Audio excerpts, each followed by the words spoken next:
Imagina a un hombre capaz de transformar la violencia en compasión. Un emperador que libró guerras sangrientas, pero terminó proclamando el valor de la paz. Así era Ashoka, el gran emperador del antiguo imperio Maurya, en la India del siglo III a.C. Su historia no comienza con incienso ni meditaciones, sino con el estruendo de espadas y el derramamiento de sangre. Ashoka, nieto de Chandragupta Maurya, fue un guerrero feroz. Dominó casi toda la India y soñó con unificarla bajo su mandato absoluto. Sin embargo, una batalla cambiaría su destino para siempre y también el rumbo espiritual de millones de personas. La causa de esa transformación, sorprendentemente, sería el mensaje de un hombre que había vivido siglos antes, Siddhartha Gautama, el Buda. El punto de quiebre de Ashoka ocurrió en la guerra de Kalinga, una región rebelde que se negó a someterse a su gobierno. Se dice que más de 100.000 personas murieron y que el río se tiñó de rojo. Al recorrer el campo de batalla después de su victoria, Ashoka no sintió orgullo ni gloria, sino horror.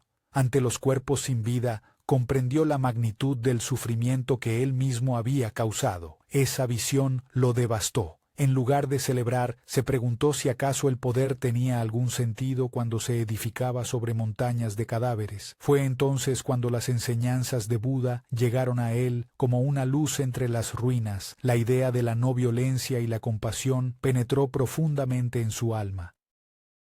Conmovido hasta lo más profundo, Ashoka decidió renunciar a la guerra. Convocó a sus consejeros y declaró que su nuevo propósito sería gobernar con justicia y benevolencia. Se volvió un discípulo comprometido del budismo. Mandó grabar inscripciones en piedra, conocidas como los Edictos de Ashoka, donde proclamaba principios éticos inspirados por Buda. Estas rocas, diseminadas por todo su imperio, eran como oradores eternos. En ellas hablaba del respeto a todas las religiones, de evitar la crueldad con los animales y de la obligación moral de cuidar a los débiles. En un mundo gobernado por la espada, sus palabras eran revolucionarias. No buscaba imponer una fe, sino inspirar una forma de vivir basada en la compasión y la moderación.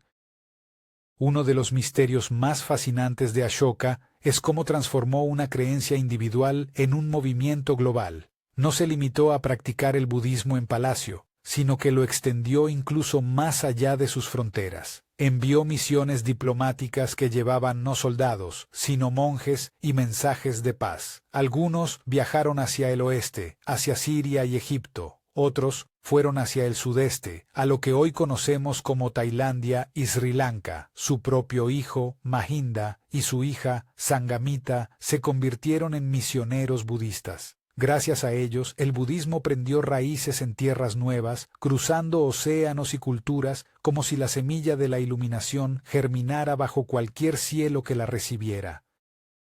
Lo curioso es que Ashoka nunca obligó a nadie a convertirse. Aunque tenía el poder de unificar a un imperio gigantesco, su método fue la persuasión moral. Promovió hospitales gratuitos, jardines medicinales y rutas seguras para los viajeros. Redujo los impuestos a las comunidades campesinas y prohibió sacrificios innecesarios de animales. Sus decretos eran tan adelantados que los historiadores modernos los comparan con los primeros intentos de crear un estado ético. Cada piedra grabada era una clase pública sobre responsabilidad y empatía. Ashoka demostró que el poder podía usarse no solo para dominar, sino para sanar. Era la aplicación política de la compasión, algo impensable para un soberano del mundo antiguo.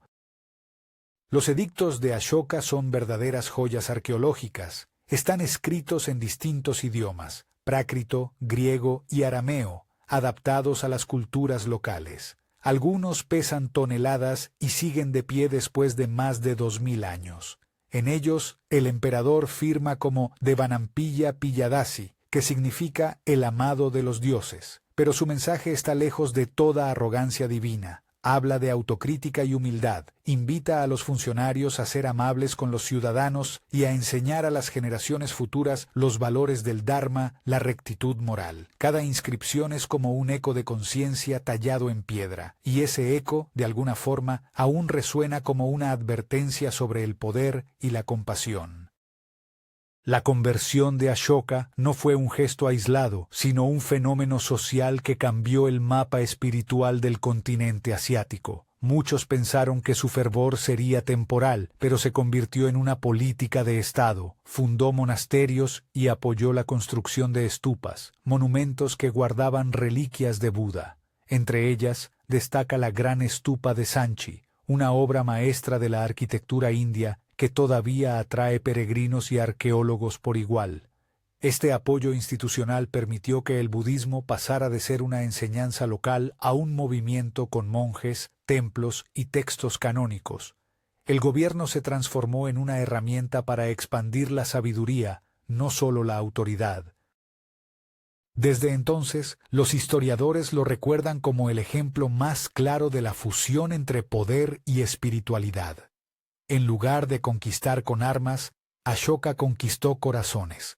Su historia nos obliga a pensar en la paradoja del liderazgo. Es posible gobernar sin violencia. En un tiempo en que la ley del más fuerte dominaba, Ashoka puso la empatía en el centro. Su reinado demostró que la verdadera autoridad no se impone, se inspira. Gracias a su influencia, el budismo se consolidó como una de las religiones más extendidas del planeta, presente desde las selvas de Birmania hasta las montañas del Himalaya. Y todo empezó con un sentimiento de culpa transformado en sabiduría. Pero Ashoka no solo predicó en la India, su visión fue global en un sentido que anticipaba el pensamiento moderno. Enviaba embajadas a reinos lejanos para compartir la enseñanza de la moderación, del respeto a toda forma de vida. Los cronistas griegos quedaron asombrados al oír hablar de un emperador que prohibía la crueldad y promovía la misericordia. Algunos registros sugieren que los monjes enviados por él llegaron incluso hasta Alejandría. Allí, el contacto entre las filosofías orientales y la cultura helénica generó un intercambio de ideas que aún intriga a los estudiosos. Fue como si el mensaje de Buda hubiera cruzado el horizonte, alcanzando el corazón del mundo antiguo. Una curiosidad poco conocida es que algunas de las primeras representaciones artísticas de Buda surgieron tras el impulso auspiciado por Ashoka. Antes, se prefería simbolizar al iluminado con una rueda o un árbol. Durante su reinado, comenzaron a surgir imágenes humanas, casi siempre serenas y de mirada compasiva. Esa estética inspiró siglos de arte budista en Asia. También se consolidó la costumbre de plantar árboles bodhi, como homenaje al lugar donde Buda alcanzó la iluminación. Ashoka mismo mandó proteger estos árboles sagrados, ordenando que fueran cuidados como patrimonio espiritual de su pueblo. Era un símbolo vivo de crecimiento moral, un recordatorio de que incluso la violencia más cruel puede transformarse en sabiduría floreciente.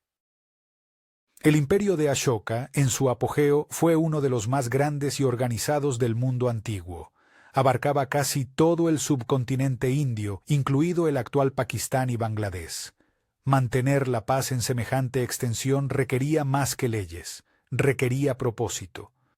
Por eso Ashoka promovía reuniones espirituales conocidas como concilios, donde monjes debatían sobre la pureza de las enseñanzas budistas. El tercer concilio, celebrado en Pataliputra, fue uno de los más importantes, pues definió la ortodoxia del budismo y legitimó su expansión oficial. Aquella asamblea funcionaba como una especie de parlamento de sabiduría, donde la fe se discutía con argumentos en lugar de espadas. El impacto de Ashoka fue tan profundo que su símbolo, la llamada Rueda del Dharma, terminó convirtiéndose en un emblema nacional de la India moderna. Cada rayo de esa rueda representa el camino hacia la rectitud. Es curioso cómo un símbolo espiritual de hace más de 2000 años sigue girando en las banderas y monedas actuales. Esto demuestra que la herencia de Ashoka no quedó atrapada en la historia. Su mensaje sigue vibrando en la idea de que el poder pierde sentido si no está guiado por la ética. En un mundo que todavía enfrenta guerras, su ejemplo resuena como una advertencia, como un eco antiguo que sugiere otra forma de gobernar. Los arqueólogos que descubrieron los edictos de Ashoka en el siglo XIX no podían creer su antigüedad. Hallaron inscripciones perfectamente preservadas donde el emperador hablaba al pueblo con un tono sorprendentemente humano. No eran órdenes tiránicas, sino reflexiones sobre cómo ser mejores. En una de ellas, aconseja practicar la tolerancia incluso hacia los críticos. En otra, confiesa haber aprendido que el verdadero triunfo es el dominio de uno mismo. Estas frases, grabadas en piedra, revelan a un gobernante en constante transformación. No buscaba gloria eterna, sino una huella moral. Y en esa búsqueda, Ashoka terminó convirtiéndose en uno de los pocos reyes que comprendieron la naturaleza transitoria del poder.